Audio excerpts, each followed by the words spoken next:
সাংবাদিক বন্ধুদের সবাইকে নমস্কার জানাই।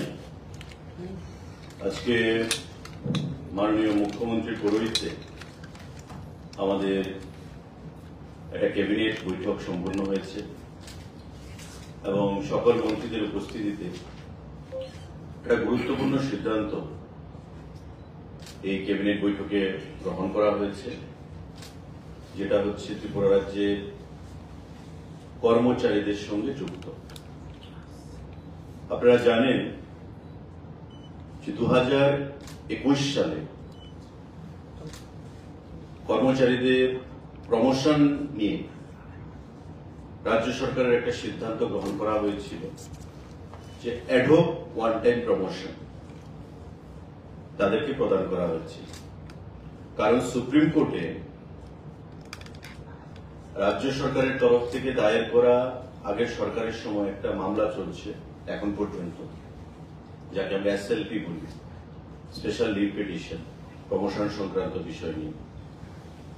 তো স্বাভাবিকভাবেই যেহেতু সাবজুডাইজ ম্যাটার সুপ্রিম কোর্টে রয়েছে, তাই আমাদের সরকার গঠন হওয়ার পর 2021 সালে ad hoc promotion, one time promotion বিভিন্ন কর্মচারীদেরকে প্রদান করা হয় এবং এতে করে প্রায় 13,082 জনের উপর কর্মচারী বিভিন্ন লেভেলে জুন মাস পর্যন্ত অ্যাডহক প্রমোশন তারা গ্রহণ করেছে।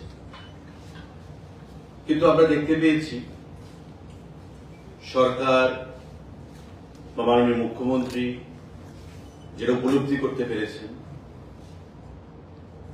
যে এই কর্মচারীরা যারা সরকারের বিভিন্ন পলিসিকে বাস্তবে পরিণত করতে, ইমপ্লিমেন্ট করতে একটা গুরুত্বপূর্ণ ভূমিকা পালন করে থাকে এবং রাজ্যের উন্নয়নে এই কর্মচারীদের একটা বিশেষ ভূমিকা আমরা পরিলক্ষিত করি বা বরাবরই তারা আন্তরিকভাবে কাজ করে। এই অ্যাডহক প্রমোশন নিয়ে তাদের মধ্যে একটা দাবি ছিল, কারণ যারা অ্যাডহক প্রমোশন ওয়ান টাইম পেয়েছে এবং পরবর্তী সময় দেখা গেছে যে তারা রিটায়ারমেন্টে গেছে, রিটায়ারমেন্টে গিয়ে তারা লাস্ট যে পজিশনে থেকে প্রমোশন নিয়ে যে পজিশন থেকে তারা রিটায়ারমেন্টে গেছে, তারা ওই লাস্ট পজিশনে ফিনান্সিয়াল বেনিফিট পাচ্ছিল না। অর্থাৎ ধরুন আমি কোন দপ্তরের ডেপুটি ডিরেক্টর, আমি ডেপুটি ডিরেক্টর থেকে প্রমোশন নিয়ে জয়েন্ট ডিরেক্টর হলাম অ্যাডহক প্রমোশন নিয়ে 2021 সালে। জয়েন্ট ডিরেক্টর হওয়ার পর আমি 2022 বা 23 সালে আমি রিটায়ারমেন্টে চলে গেলাম। আমি রিটায়ারমেন্টে যাওয়ার পর আমি কিন্তু জয়েন্ট ডিরেক্টরের ফিনান্সিয়াল বেনিফিট পাবো না। আমি ওই ডেপুটি ডিরেক্টরে যে ছিলাম, যে সাবস্ট্যান্টিভ পোস্ট যাকে বলা হয়, ওই পোস্টে যে ফিনান্সিয়াল বেনিফিট আমি রিটায়ারমেন্টের পর সেটাই আমি পাবো। অর্থাৎ প্রমোশন নিয়ে আমি যে পজিশনে উন্নীত হয়েছি রিটায়ারমেন্টে যাওয়ার পর, সেই পজিশনে ফিনান্সিয়াল বেনিফিট আমি পাবো না, অর্থাৎ কর্মচারীরা পাচ্ছিল না। তো এমন প্রত্যেক দপ্তরে প্রত্যেক লেভেলের কর্মচারীরা যারা ওয়ান টাইম প্রমোশন নিয়েছেন, অ্যাডহক প্রমোশন, যারা রিটায়ারমেন্টে চলে গেছেন, তারা ফিনান্সিয়াল বেনিফিট থেকে বঞ্চিত হচ্ছিলেন।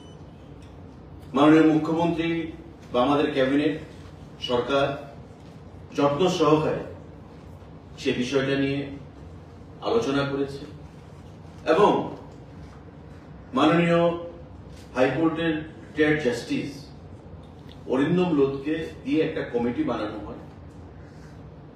উনার রিকমেন্ডেশন চাওয়া হয়েছে যে বিষয়টা নিয়ে কি করা যেতে পারে, যেহেতু আইনি কিছু জটিলতা রয়েছে। তখন অরিন্দম লোধ সাহেব উনার রিকমেন্ডেশন প্রদান করেছেন এবং আজকের ক্যাবিনেটে সেটা সিদ্ধান্ত গ্রহণ করা হয়েছে যে 2021 সালে যে অ্যাডহক প্রমোশন চালু হয়েছিল, তাদেরকে যারা রিটায়ারমেন্টে গেছে বা অ্যাডহক প্রমোশনের বেনিফিট নিয়েছে, সমস্ত অংশের কর্মচারীদের প্রমোশনকে ট্রিট করা হবে রেগুলার হিসাবে।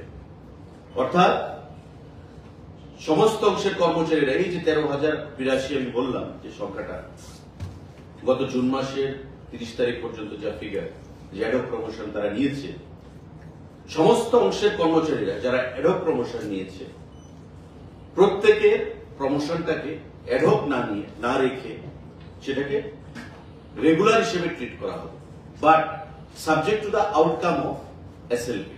অর্থাৎ সুপ্রিম কোর্টে যে কেসটা চলছে, সুপ্রিম কোর্ট জাজমেন্ট কি দেবে সেটা আউটকামের উপর নির্ভর করবে। রাজ্য সরকার সিদ্ধান্ত নিয়েছে, এখন সুপ্রিম কোর্ট যদি পজিটিভ ভাবে বলে তবে পজিটিভ হবে, সুপ্রিম কোর্ট যদি নেগেটিভ ভাবে বলে সেটা নেগেটিভ হবে। কারণ সুপ্রিম কোর্টের উপর রাজ্য সরকার নয়, সুপ্রিম কোর্টকে সেই সিদ্ধান্ত জানাতে হবে। কিন্তু রাজ্য সরকার 21 সালে একটা সিদ্ধান্ত নিয়েছিল অ্যাডহকে, তাতে রিটায়ারমেন্টে যাওয়ার পর ফিনান্সিয়াল বেনিফিট থেকে বঞ্চিত হচ্ছিল কর্মচারী বন্ধুরা। আজকে দীর্ঘদিন বাদে আমরা দেখতে পেয়েছি কর্মচারীদের মধ্যে একটা দাবি ছিল যে আমাদেরকে অ্যাডহক দেওয়া হয়েছে, প্রমোশন দেওয়া হয়েছে, কিন্তু আমরা ফিনান্সিয়াল কোনো বেনিফিট পাচ্ছি না। আমরা রিটায়ারমেন্টে যখন যাচ্ছি তখন আমরা যে পজিশন থেকে আমরা উন্নীত হয়েছি, ডেপুটি ডিরেক্টর থেকে জয়েন্ট ডিরেক্টর হলাম, কিন্তু জয়েন্ট ডিরেক্টরের কোনো বেনিফিট পাচ্ছি না, আমি ডেপুটি ডিরেক্টরের বেনিফিট পাচ্ছি। এখন থেকে ওই সমস্ত অ্যাডহক প্রমোশন যারা বেনিফিটেড হয়েছেন, অ্যাভেল করেছেন, তাদের সেই সমস্ত প্রমোশনগুলো রেগুলার হিসেবে ট্রিট করা হবে, subject to the outcome of SLP.